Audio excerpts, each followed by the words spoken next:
Estimados irmãos espíritas e não espíritas,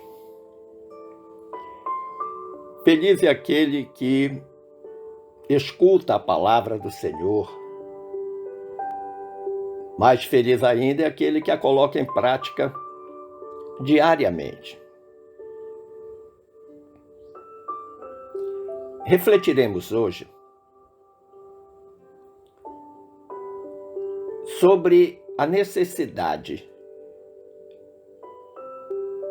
de ouvirmos a nossa consciência.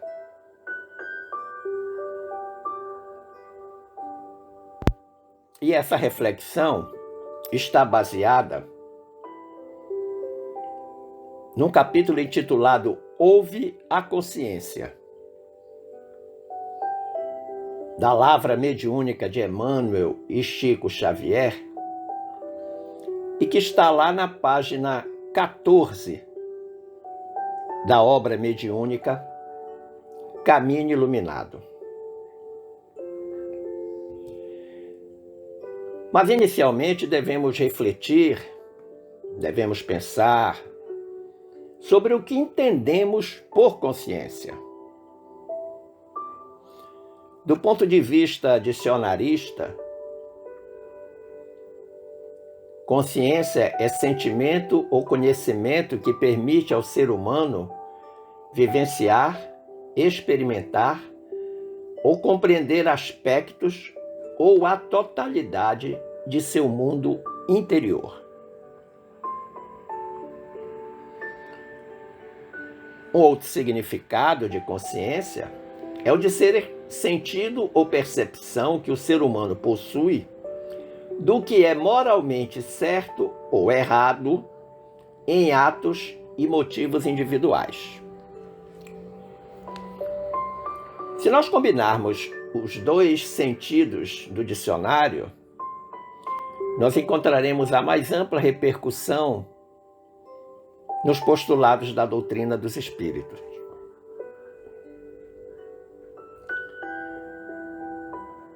Costumamos dizer que a consciência está fora,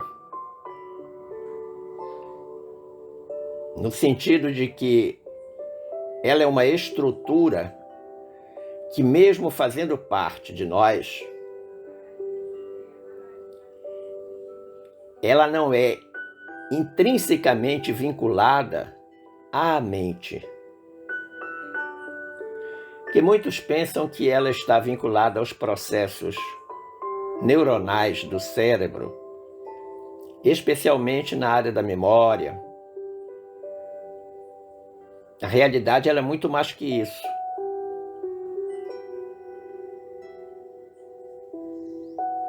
A consciência, como diz o primeiro significado, é um sentimento e que nos leva ou nos permite vivenciar, experimentar e compreender os aspectos da nossa vida interior. Então, a consciência é algo que nos obriga a fazer um mergulho, uma viagem para dentro de nós mesmos. Ao mesmo tempo em que ela é também uma dimensão moral de cada indivíduo, porque ela permite que nós avaliemos o que é certo e o que é errado em tudo que fazemos e em tudo que observamos os outros fazerem.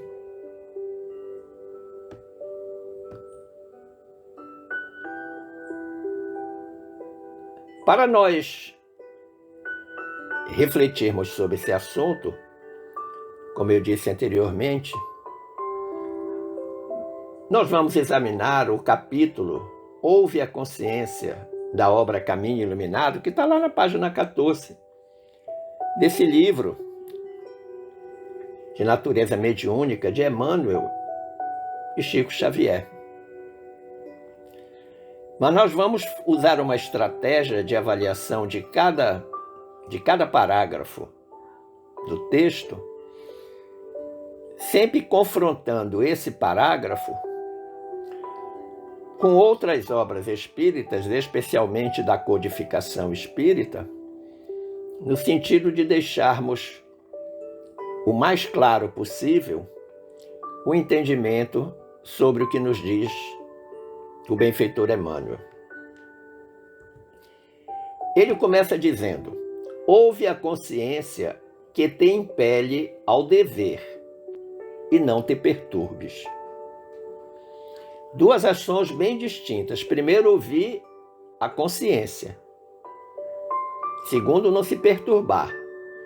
Agora, nós ouvimos a consciência para cumprirmos com o nosso dever, com as nossas obrigações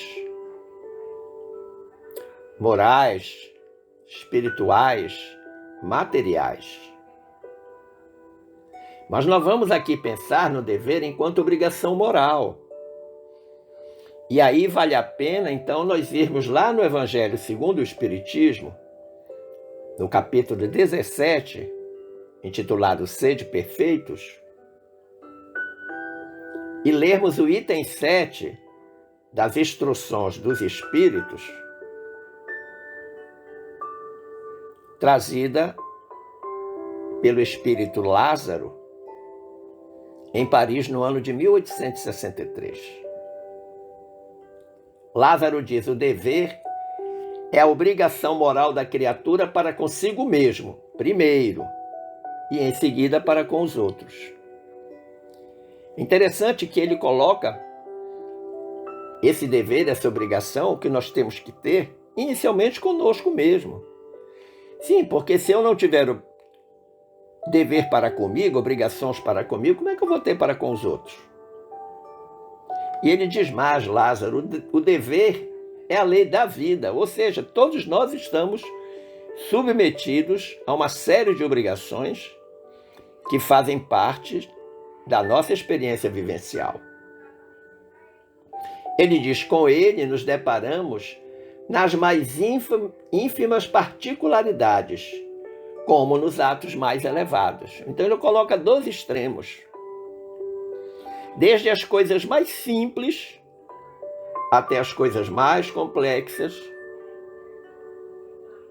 nelas nós encontramos o dever. Ele diz: quero aqui falar apenas do dever moral e não do dever que as profissões impõem. Então eu já falo logo uma separação bem distinta. Eu não estou falando dos seus deveres, das suas obrigações como médico, como dentista, como professor, como policial, não. Estou falando do dever moral, que a nossa consciência tutela. Em seguida, Emmanuel diz: serve e caminha. Não podemos construir os mínimos tópicos de alegria no próprio espírito sem que nos rendamos com alegria ao trabalho que nos compete. Sinteticamente, Emmanuel está dizendo: trabalha feliz. Serve com alegria, com felicidade.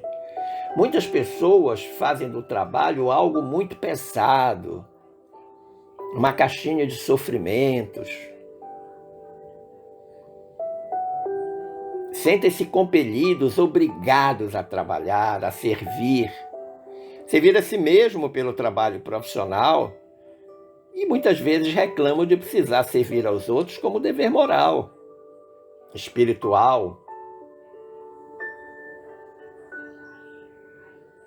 E o Emmanuel diz que a gente não consegue construir o mínimo tópico de alegria no espírito se a gente estiver trabalhando de má vontade. E aí nós fomos buscar lá no capítulo 25 do nosso Evangelho segundo o Espiritismo, o capítulo é Buscai e Achareis, o item 2, para confrontá-lo com esta frase do Emmanuel. Porque esse item 2 diz: do ponto de vista terreno, a máxima, buscai e achareis, é análoga a esta outra: ajuda-te a ti mesmo que o céu te ajudará. É o princípio da lei do trabalho e, por conseguinte, da lei do progresso. Porquanto o progresso é filho do trabalho, visto que este põe em ação as forças da inteligência.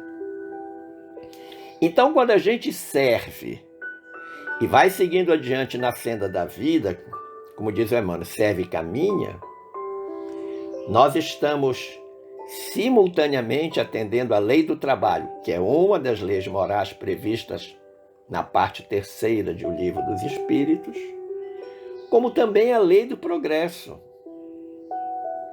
Porque quando nós servimos aos outros, nós estamos dando progresso ao nosso espírito. E evidentemente que tudo isso deriva de um esforço de inteligência que todos nós praticamos. E isso é extremamente importante. Emmanuel agora diz: somos material inteligente nas mãos sábias do Cristo. O Senhor, no entanto, não opera em nós através de constrangimento, porque o reino de Deus deve realmente surgir nos recessos de nossas próprias almas. Olha que interessante. Emmanuel classifica a natureza humana como inteligente, o ser humano como o material inteligente, e que está nas mãos do Cristo, o governador espiritual do planeta, o nosso irmão amado, nosso irmão mais velho, que cuida de nós, mas que não nos obriga a nada, não nos constrange a fazer nada, mas nos apoia em tudo que fazemos, de certo, de bem, de bom. Evidentemente que ele não vai nos apoiar nas coisas erradas, mas nas coisas do bem, sempre. Porque ele espera, o Cristo, Jesus, aguarda, que essa vontade de servir venha de dentro, venha da alma. A alma é o espírito encarnado. Então que ela venha da própria alma de cada um de nós. A vontade de fazer, não por obrigação, não como meio de barganha, mas porque estamos plenamente conscientes das nossas obrigações ou deveres morais. E aí nós podemos fazer um contraponto desta frase do Emmanuel com uma frase do Lacordaire, que está no capítulo 5 do nosso Evangelho segundo o Espiritismo. O capítulo é Bem-aventurados os aflitos. E o Lacordaire diz o seguinte: quando Cristo disse, bem-aventurados os aflitos, o reino do céu lhes pertence, não se referia, de modo geral, aos que sofrem, visto que sofrem todos os que se encontram na terra, quer ocupem tronos, quer jazam sobre a palha. Mas, poucos sofrem bem. Poucos compreendem que somente as provas bem suportadas podem conduzi-los ao reino de Deus. E você poderá perguntar, mas qual é a relação disso com a frase do Emmanuel? Exatamente essa questão do constrangimento que Jesus, que o Cristo não nos proporciona. Os constrangimentos morais que nós sofremos são produzidos por nós mesmos. Ademais, nós estamos num planeta de provas e expiações. Portanto, vamos experimentar dores. Claro, sabemos que o sofrimento é facultativo, porque depende da nossa capacidade de interpretar o valor pedagógico da dor que sentimos. Se a dor é obrigatória, o sofrimento pode ser facultativo. Mas o Lacordaire chama atenção para algo importante. Ele diz, poucos sofrem bem. Sofrer bem é sofrer com dignidade. E não ficar eternamente na reclamação, nos choramingos, praguejando. É preciso que haja resignação, compreensão, renúncia. E o Lacordaire aponta, inclusive, a consequência natural se nós conseguirmos sofrer bem. Que é em suportando bem a prova, nós nos habilitamos ao reino de Deus. Muitas vezes deixamos de fazer as coisas certas Porque na primeira dificuldade que encontramos, desistimos. Mas o nosso livre-arbítrio prevalece. O Cristo não vai obrigar-nos a trabalhar em favor do próximo, a cumprir as leis divinas. Não. A gente, inclusive, sabe lá na parte terceira do Livro dos Espíritos, quando se fala da lei natural, que ela foi feita para a felicidade do homem. E o homem só é infeliz quando dela se afasta. Portanto, não há nenhuma dificuldade em nós compreendermos isso. O Emmanuel prossegue dizendo: estuda os desafios que as circunstâncias te lançam em rosto. A toda hora nós estamos sendo desafiados. As coisas boas e as coisas ruins nos acontecem para nós aprendermos, porque nós estamos matriculados numa escola. O Emmanuel diz: é possível que todas as opiniões em derredor de ti se façam contrárias. Entretanto, e aí ele coloca uma conjunção adversativa, conserva a paciência e espera por Deus, porque a opinião dos mensageiros de Deus pode ser diferente. Olha que interessante. Aquelas pessoas que não gostam de ser contrariadas sofrem muito na sua existência. Muitas vezes, em torno de nós estão pessoas que pensam diferente, que têm uma posição contrária àquilo que nós estamos propondo ou àquilo que nós estamos fazendo. E aí o Emmanuel recomenda que a gente seja paciente, tenha calma, que nós aguardemos que os mensageiros divinos seguramente trarão a grande explicação para aquela contrariedade que nós estamos sofrendo momentaneamente. Hão de apresentar uma consequência positiva que a turma do contra está impondo a gente, se nós tivermos paciência. E aí nós fazemos um outro contraponto agora com o Evangelho segundo o Espiritismo, no capítulo 9, bem-aventurados os brandos e os pacíficos. Porque lá está escrito: a dor é uma bênção que Deus envia a seus eleitos. Pode parecer um contrassenso. Então Deus quer que eu sinta dor? O envia não é no sentido de que é mandado por Deus. Não. É no sentido de que a dor que nós experimentamos, venha ela de onde vier, ela é pedagógica. Mas a maioria das dores que nós sofremos somos nós mesmos que as produzimos.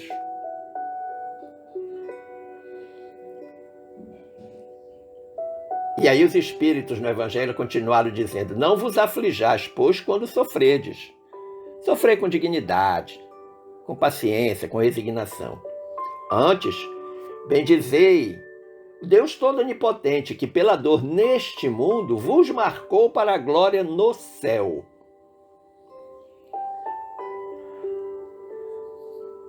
Nós temos ideia das dores físicas e morais que Jesus sentiu no seu processo de flagelação e crucificação?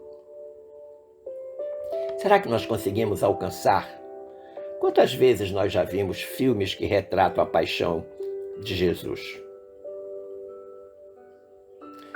Não obstante os possíveis exageros hollywoodianos,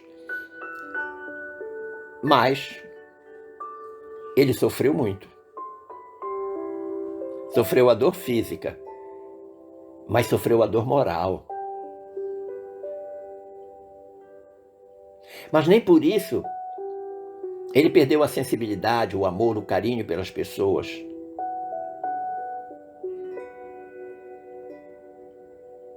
E os espíritos dizem: sede paciente.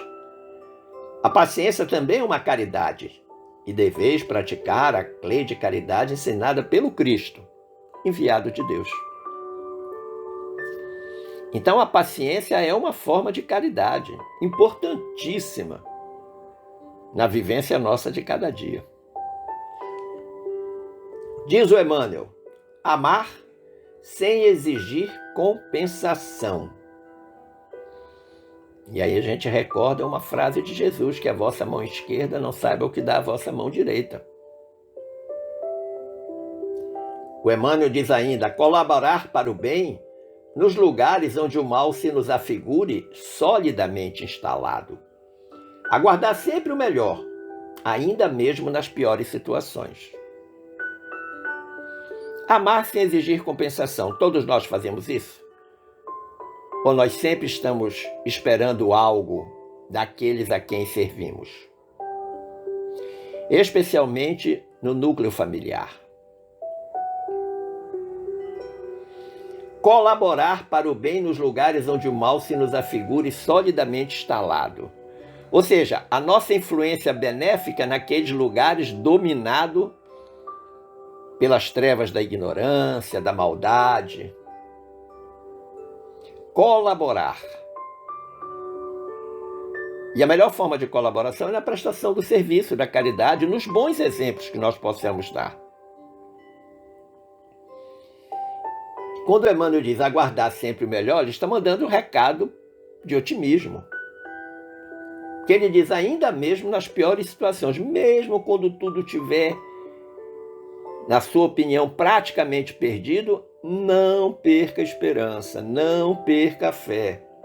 Aguarde que tudo há de se resolver. Como dizia o saudoso Chico Xavier, tudo passa. Só quem fica é o amor de Deus. E aí nós fomos lá no item 4 do capítulo 11 do nosso Evangelho. Capítulo 11, amar ao próximo como a si mesmo. E anotamos, amar o próximo como a si mesmo. Fazer pelos outros o que quereríamos que os outros fizessem por nós. É a expressão mais completa da caridade. Porque resume todos os deveres do homem para com o próximo. Não podemos encontrar guia mais seguro a tal respeito que tomar para padrão do que devemos fazer aos outros aquilo que para nós desejamos. Lei de causa e efeito puro. Faça o bem que você recebe o bem, faça o mal que você recebe o mal. Não há dúvida quanto a isso. Agora, não é fácil amar o próximo como a nós mesmos. Aliás, nós precisamos investigar o quanto e como nós nos amamos efetivamente. Porque alguém que não tenha, por exemplo, respeito pelo corpo físico, templo da alma, não poderá dizer nunca que ama a si mesmo. Alguém que viva permanentemente imerso em maus pensamentos, em maus sentimentos e maus desejos, não vai poder dizer que ama a si mesmo. Uma criatura com este perfil vai ofertar o quê? Não nos esqueçamos que Jesus disse que a boca fala daquilo que o coração está cheio. Então é importante a gente refletir sobre isso. E o Emmanuel, se aproximando do fim, diz: todos somos obreiros do progresso. Todos estamos endereçados à perfeição. Todos, portanto, não há regime de exceção. Progresso e perfeição não foram feitos para alguns, é para todos. Mas depende de cada um. Depende de cada um. Nós contribuímos para o progresso do planeta Terra, tanto quanto contribuímos para o nosso próprio progresso. E o nosso progresso não pode ser exclusivamente nas questões materiais. Nós não podemos pensar no progresso, por exemplo, conquistado com a nossa formação acadêmica. E aí, nós fazemos graduação, especialização, mestrado, doutorado, pós-doutorado, crescemos indefinidamente no campo profissional. Isso é muito bonito, isso é justo, é necessário. Os louros que recebamos são frutos do nosso esforço. Mas a vida não se resume nisso. E o nosso progresso espiritual? A nossa luta para domarmos as nossas más inclinações. O nosso esforço de eliminarmos as nossas imperfeições. Isso é extremamente importante, aliás, é isso que vai fazer a diferença quando nós chegarmos no plano espiritual, depois que desencarnarmos. Não adianta levar o nosso currículo vitae profissional e apresentar lá. Não adianta, como espírita, dizer que fez 5.000 palestras, tomou 20.000 passes, 10.000 litros de água fluidificada, fez centenas de fluidoterapia. Não só isso. Porque a própria consciência nos perguntará: e a quem serviste? Além de ti mesmo. Em que medida praticamos a caridade? Conosco e com o próximo. Em que medida minimizamos dores, enxugamos lágrimas? Quantas vezes cobrimos corpos desnudos ou satisfazemos a dor da fome? Ou levamos uma palavra de conforto, de carinho àquele que estava triste, moralmente e espiritualmente abatido?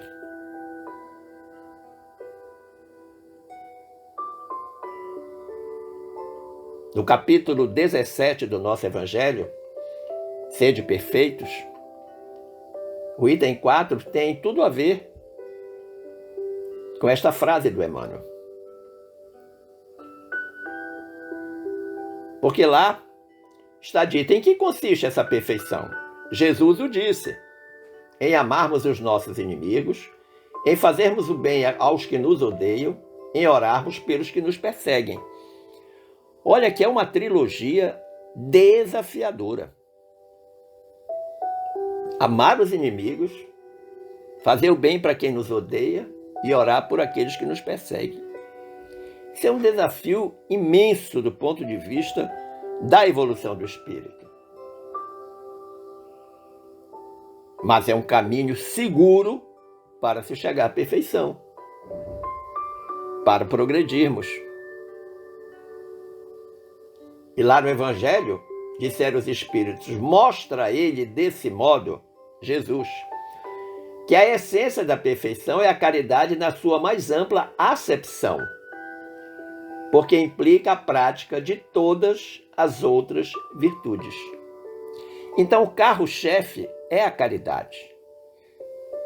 E com ele, ou com ela, melhor dizendo, a caridade, vem todas as outras virtudes, sem dúvida. A paciência, a benevolência, a indulgência, a benignidade, a mansuetude, tudo vem a reboque na prática da caridade.